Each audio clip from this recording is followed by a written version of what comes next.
今日は駆動チェーンの交換を行っていきます。駆動チェーンの交換ですね。はい、こちらが駆動チェーンになってます。この駆動チェーンはジョイントリンクでつながっているものなんで、このジョイントリンクをまず外します。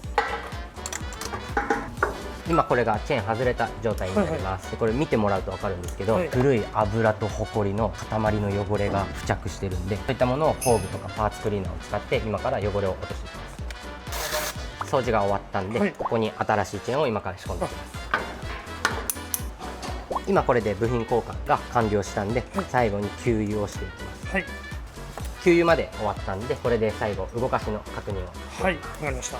乗車で今特に目立つ異音もないので、これで完了になります。わかりました。ありがとうございます。はい。